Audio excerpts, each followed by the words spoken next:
Disclaimer: the story is a dramatized narration based on themes of relationships, trust, and betrayal. While inspired by true-to-life experiences, names, locations, and certain events have been altered for privacy and storytelling purposes. The purpose of this content is not to encourage infidelity or immoral behavior, but to explore the emotional, psychological, and social consequences that arise when boundaries are crossed. When I look back now, I realize that curiosity has always been both my gift and my curse. I was the kind of person who couldn't resist learning something new, whether it was a hobby, a recipe, or even a life philosophy. That trait, the hunger to learn, was what led me down a road I never thought I would travel. I met him in what felt like the most ordinary way, through a mutual friend at a small gathering. He wasn't flashy or loud, not the type who demanded attention when he walked into a room. Instead, there was something quietly magnetic about him. He had a presence that made you feel like you were the only one being heard when he spoke to you. At the time, I had no idea how dangerous that kind of presence could be. I remember the first proper conversation we had. It started with something simple. He was talking about his work, a craft he had mastered over years, and I was genuinely interested. My questions came naturally, not forced, and he answered with patience, his tone steady and calm. By the end of that evening, I had blurted out, half joking and half serious, "Maybe you should teach me sometime." He had smiled in a way that I couldn't quite place, somewhere between amusement and intrigue, and said, "If you're serious, I could." That sentence stayed with me. Over the next few weeks, I found myself thinking about it more and more. Life at home had become routine. My partner and I were stable but predictable, and while stability has its comforts, it also has its silences. I didn't realize it then, but I was craving something that felt alive again, something that made me feel seen. When I reached out to him, asking if he really would teach me, I told myself it was harmless. After all, it was just learning, wasn't it? People ask others to teach them things all the time. Our first lesson was arranged in a public place, something casual, nothing that could be misunderstood.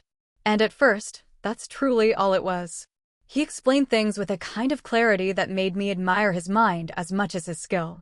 There was no flirting, no subtle undertones, just knowledge being passed on. But beneath the surface, I felt a spark that I brushed aside, telling myself it was just admiration. Admiration, after all, wasn't a crime. Still, I noticed myself dressing a little differently before our meetings, spending more time than necessary deciding what to wear. I noticed the way my heart would quicken just slightly when I received a message from him confirming our next lesson. These were small things, easy to excuse, easy to explain away as nothing more than excitement for learning something new. But deep down, a quiet voice was already whispering that I was treading on dangerous ground. That was how it began. Not with grand declarations or bold gestures, but with something as simple as curiosity. I asked him to teach me, and in doing so, I opened a door that I would soon realize should have remained closed. The lessons continued, and with each meeting, something subtle but undeniable began to shift. At first, I told myself I was only imagining it, that I was simply grateful for the time and effort he was giving me. But gratitude can be a dangerous disguise for attraction. He had a way of explaining things that felt personal, as if he was speaking only to me and no one else mattered. It wasn't just what he taught, but how he made me feel while learning. Every correction of my mistake, every patient explanation, felt almost intimate, though nothing inappropriate had happened yet. I began noticing the little details about him. The way his hand brushed his hair back when he was thinking, the faint crease on his forehead when he concentrated, the warmth in his laughter when I made a clumsy mistake. These were details I had no business memorizing, yet they were etched in my mind. I would replay them later in the quiet moments of my day, when I should have been focusing on my partner, on my home, on my responsibilities. It was as if a secret corner of my thoughts had been reserved just for him. The atmosphere between us changed too, though neither of us acknowledged it at first. Our conversations began stretching far beyond the lessons. After an hour of practice, we would find ourselves talking about music, books, dreams, even fears. He was open in a way that felt disarming, and I found myself sharing things I hadn't told anyone else in a long time. My partner and I had reached a point where our conversations were limited to schedules, bills, and responsibilities. With him, however, it felt like stepping into a forgotten version of myself, the one that laughed easily, the one that dreamed out loud. There were moments that made the line between friendship and something else blur dangerously. A lingering glance when our eyes met. His hand brushing mine by accident, but staying there a second too long before pulling away. A compliment that carried just a hint of something more. None of it was overt. None of it could be called betrayal yet. And that made it easier to justify. We're just friends, I told myself. He's just my teacher. It's harmless. But deep down, I knew the truth. I was drawn to him in ways I shouldn't be. I started rearranging my days to make time for these lessons. I made excuses to my partner, small lies that rolled off my tongue more easily than I expected. I need to stay late. I promise to help a friend. It's just a quick errand. Each excuse was another thread in the web I was spinning around myself.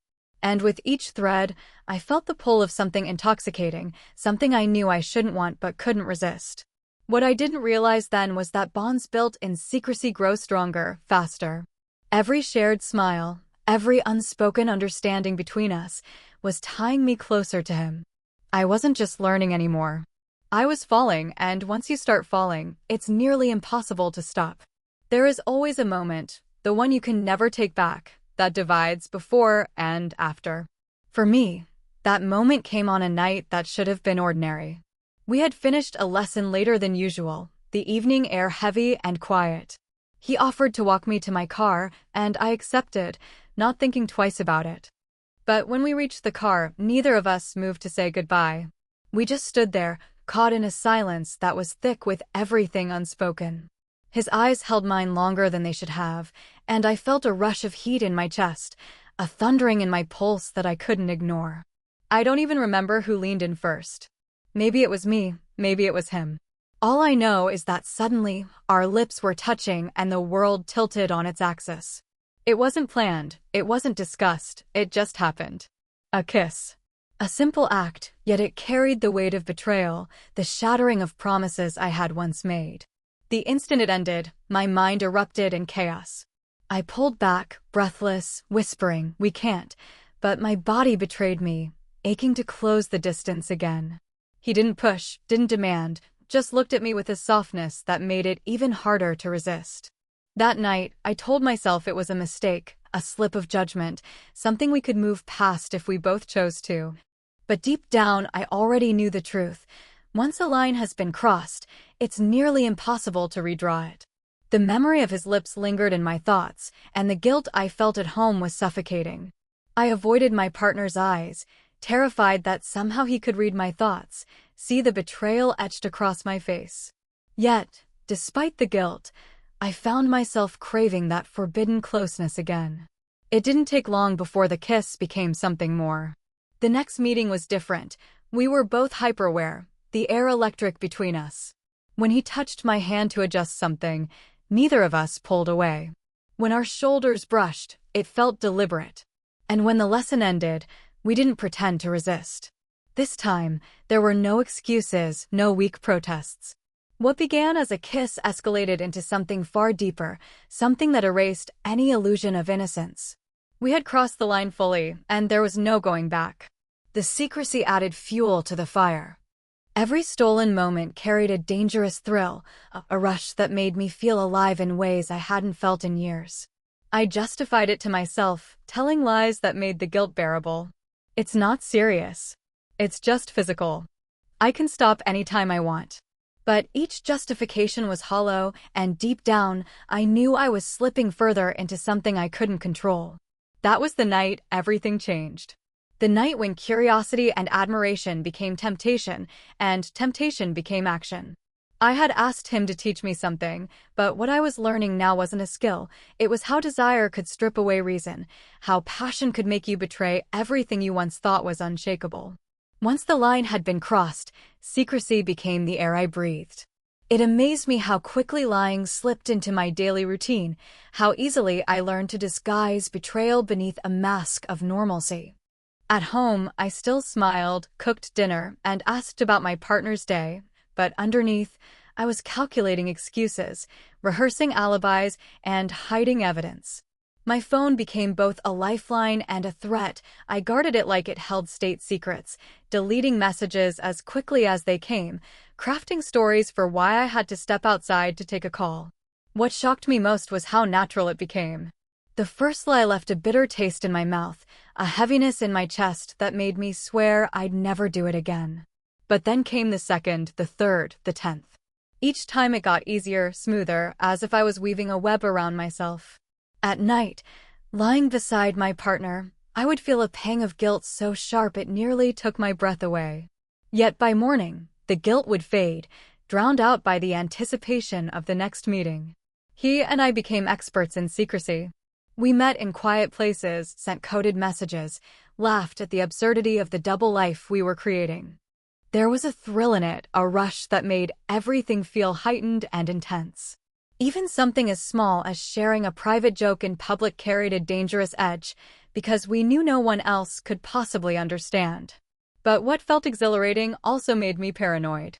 Every time my partner looked at me a little too long, every time he asked a casual question about my day, I felt like I was seconds away from being exposed. The lies didn't stop at words, they seeped into my actions too. I began changing routines, rearranging schedules, fabricating obligations. I started putting effort into my appearance in ways I hadn't in years, but not for my partner, for him. I told myself it was harmless, that I was still in control, that I could pull away if it ever went too far. But the truth was, I was already in too deep. I wasn't just lying to my partner anymore, I was lying to myself. There were moments of clarity, brief flashes where I saw what I was doing for what it really was. I would catch sight of my partner's tired smile after a long day of work, or the way he trusted me so completely, and I would feel sick with shame. In those moments, I wanted to confess, to end it all, to come clean and face the consequences. But then the phone would buzz, his name would light up on the screen, and my resolve would dissolve like smoke. Lies, I discovered, don't just protect secrets, they multiply them. Every false word required another to cover it, and, before long, I wasn't sure where the truth ended and the lies began. I thought I was controlling the situation, but in reality, the web I was spinning was already closing in around me, thread by thread. No matter how carefully you try to hide something, the truth has a way of seeping through the cracks. For a while, I convinced myself that I was balancing everything perfectly, that my lies were airtight, that my double life could go on without consequence. But small changes never go unnoticed for long, especially by someone who knows you better than anyone else. My partner began to sense something was wrong, though he couldn't quite put his finger on it. It started with questions that seemed innocent at first. Why are you home late again? Who are you talking to on the phone just now? You've been distracted lately, is everything okay? His tone wasn't accusing, not yet, but I could hear the concern beneath his words. I brushed him off with excuses, smiling to make the lies more convincing, but inside, I felt my stomach twist. I told myself he didn't suspect anything serious, that he just thought I was stressed or preoccupied. Still, every question chipped away at the illusion of control I thought I had. My behavior was changing in ways I couldn't hide. I was more protective of my phone, flinching when it buzzed on the table. I spent more time getting ready before going out, a detail my partner noticed and commented on. You haven't dressed up like that in a long time, he said once, half smiling, half curious. I laughed it off, but my heart raced at how close he was to seeing through me. Even my moods betrayed me, guilt made me irritable, secrecy made me distant, and the weight of what I was hiding often made me cold at home. On the other side, with him, things were intensifying. What had started as a thrill was becoming complicated. We weren't just sneaking around for fun anymore, emotions were starting to take root. He would ask about my partner, sometimes with a hint of jealousy, and I found myself avoiding the subject. The more entangled we became, the harder it was to maintain the illusion that this was something casual, something temporary.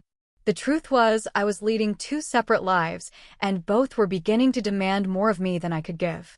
The stress was suffocating. At night, I would lie awake, my partner breathing peacefully beside me, while my mind raced with fear. What if he found out?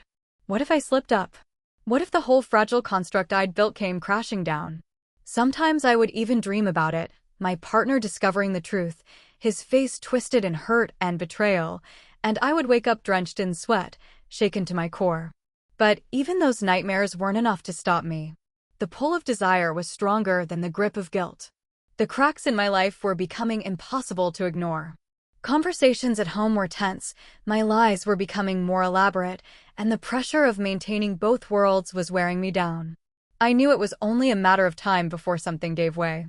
And when it did, I would no longer have the luxury of pretending everything was under control. The end didn't come with a dramatic confession. It came, as these things often do, with a mistake, one small slip that unraveled everything I had worked so hard to hide. It was late one evening when my partner picked up my phone by accident. I had left it on the couch while I was in the kitchen, something I usually never allowed myself to do anymore. I heard the faint vibration of a message coming through, and by the time I reached for it, his eyes were already on the screen. The look on his face told me everything. Confusion first, then realization, then a sharp, searing hurt that made me feel like I was being gutted from the inside out. He didn't yell right away. He just stared at me, holding the phone as if it were a weapon, his voice quiet when he finally spoke. "Who is he?" Those 3 words shattered the silence, and with it, the fragile web of lies I had spun. I opened my mouth to answer, but nothing came out. Every excuse, every justification I had rehearsed in my head vanished in that moment. All I could do was stand there, trembling as the truth hung heavy in the room. When the shouting finally came, it was worse than I could have imagined. His voice was raw, broken, demanding to know how long, demanding to know why. Each question was like a knife, and I had no answers that could make the pain go away.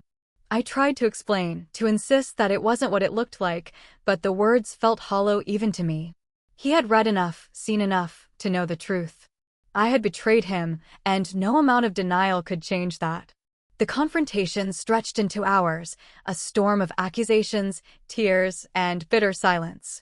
He asked if I had ever loved him at all, and I swore that I did, that I still did.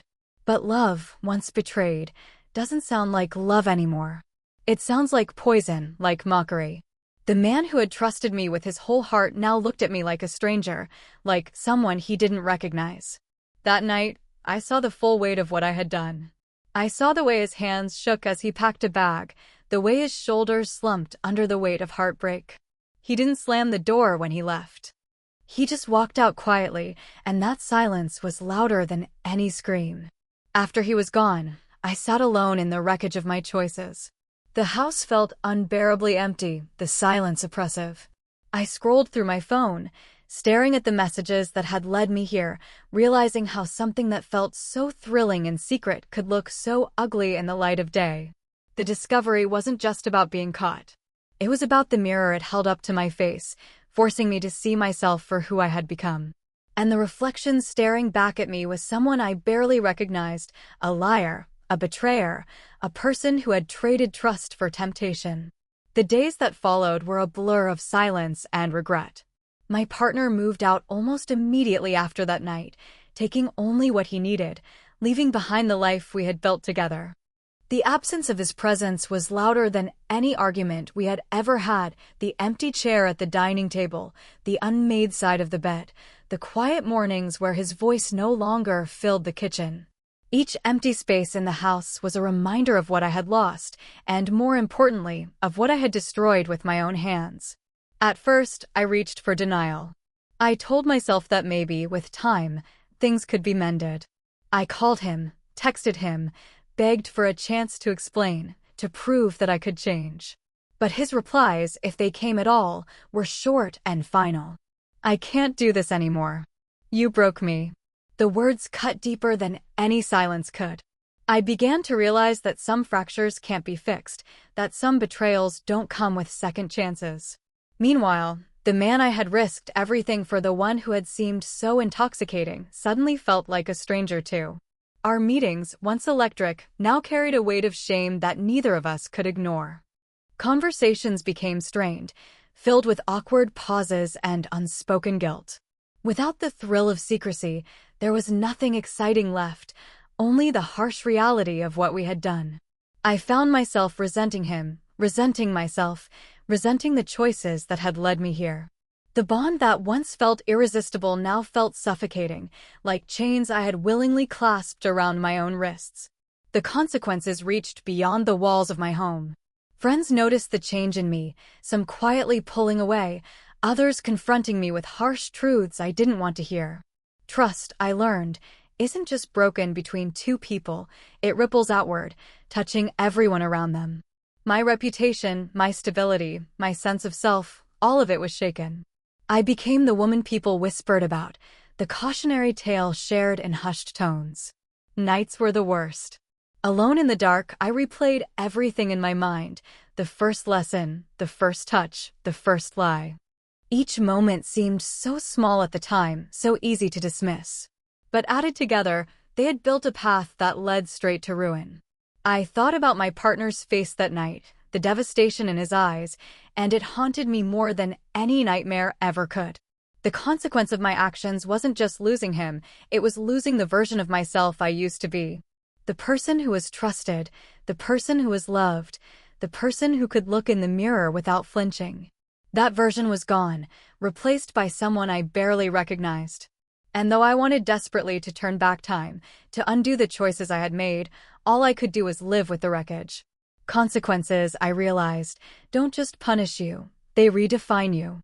And now, I had to figure out who I was in the shadow of what I had done. Time has a way of forcing reflection, even when you'd rather run from it. In the weeks and months that followed, I was left with no distractions, no illusions, just the harsh clarity of what I had done. At first, I drowned in self-pity, convincing myself that I was the victim of circumstance, that maybe if my relationship at home had been stronger, I wouldn't have looked elsewhere. But the truth, the undeniable truth, was that I had made a choice. And in choosing desire over loyalty, I had betrayed not only my partner but also myself. The hardest part of learning this lesson wasn't accepting the loss of my relationship, it was realizing the depth of the damage I had caused. Infidelity isn't just about physical betrayal. It's about shattering the trust that someone places in you, a trust built over years, destroyed in moments. My partner hadn't just lost me as a lover, he had lost me as a confidant, as someone he believed would always have his back. That was the wound that cut deepest, and it was one I could never heal for him.